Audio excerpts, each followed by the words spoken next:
Hello everyone, एक बार फिर आपका हमारे यूट्यूब चैनल पर स्वागत है। आज हम दिल्ली विधानसभा चुनाव में भाजपा की जीत पर चर्चा करेंगे। भाजपा ने दिल्ली में 27 साल बाद स्पष्ट बहुमत हासिल किया है। दिल्ली विधानसभा की 70 सीटों के रिजल्ट शनिवार को आ गए हैं। भाजपा ने 48 और आम आदमी पार्टी ने 22 सीटें जीती हैं। कांग्रेस को एक भी सीट नहीं मिली है। भाजपा ने 1993 में 49 सीटें यानी 2/3 बहुमत हासिल किया था। 5 साल की सरकार में मदन लाल खुराना, साहिब सिंह वर्मा और सुषमा स्वराज सीएम बनाए गए। 1998 के बाद कांग्रेस ने 15 साल राज किया। इसके बाद 2013 से आम आदमी पार्टी की सरकार थी। इस बार भाजपा की 71% स्ट्राइक रेट के साथ 40 सीटें बढ़ी हैं। पार्टी ने 68 पर चुनाव लड़ा, 48 सीटें जीती। वहीं आम आदमी पार्टी 40 सीटों पर नुकसान हुआ। आम आदमी पार्टी का स्ट्राइक रेट 31% रहा। भाजपा ने पिछले चुनाव 2020 के मुकाबले वोट शेयर में 9% से ज़्यादा इजाफा किया है। वहीं आम आदमी पार्टी को करीब 10% का नुकसान हुआ है। कांग्रेस को भले ही एक भी सीट नहीं मिली है, लेकिन वोट शेयर 2% बढ़ाने में वह कामयाब रही। 2020 में भाजपा ने महज 8 सीटें जीती थी। 2025 में 6 गुना यानी 48 से ज़्यादा सीटें जीती। केजरीवाल की नई दिल्ली सीट पर 20 उम्मीदवारों की जमानत जब्त हो गई।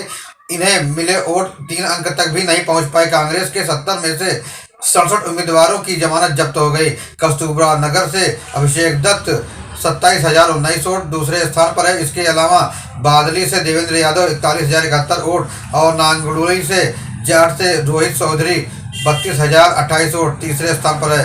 अरविंद केजरीवाल को प्रवेश वर्मा ने 4,089 वोटों से हराया। भाजपा के दोनों पूर्व मुख्यमंत्री के बेटे चुनाव जीत गए। नई दिल्ली से प्रवेश वर्मा, मोती नगर से हरीश खुराना। प्रवेश वर्मा पूर्व मुख्यमंत्री साहिब सिंह वर्मा के बेटे हैं, वहीं खुराना पूर्व सीएम मदन लाल खुराना के बेटे हैं। 2020 दिल्ली दंगों के आरोपी ताहिर हुसैन मुस्तफाबाद सीट से तीसरे नंबर पर है। वे ओवैसी की पार्टी से चुनाव लड़े थे। यहां से भाजपा के मोहन सिंह बिष्ट ने जीत दर्ज की। दूसरे स्थान पर आम आदमी पार्टी रही।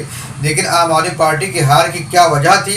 क्यों जनता ने अपेक्षा के अनुरूप उन्हें वोट नहीं दिया?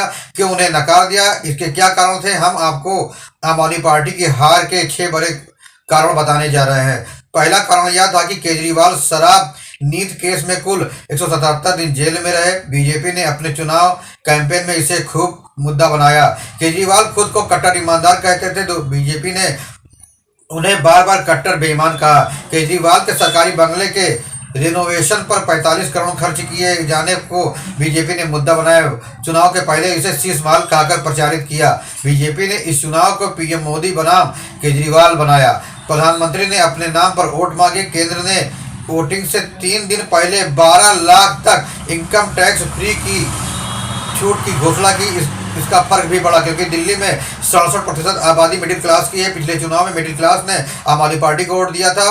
12 लाख तक इनकम टैक्स फ्री फैसले का असर पड़ा, जिससे बीजेपी को मिडिल क्लास का वोट मिल गया। महिला और बुजुर्गों को आर्थिक मदद के ऐलान का भी असर पड़ा।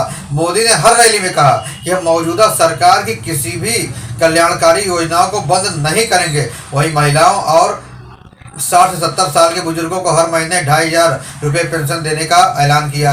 बीजेपी ने इस बार कुल 68 उम्मीदवार उतारे थे। इनमें से पिछले चुनाव वाले 46 प्रत्याशी बदल दिए, यानी बीजेपी ने 64% कैंडिडेट बदल दिए, जिसका फायदा चुनाव में बीजेपी को मिला। आपको यह खबर कैसी लगी? फिर मिलेंगे नई जानकारी के साथ, नई खबरों के साथ। तब तक के लिए जय हिंद, वंदे मातरम।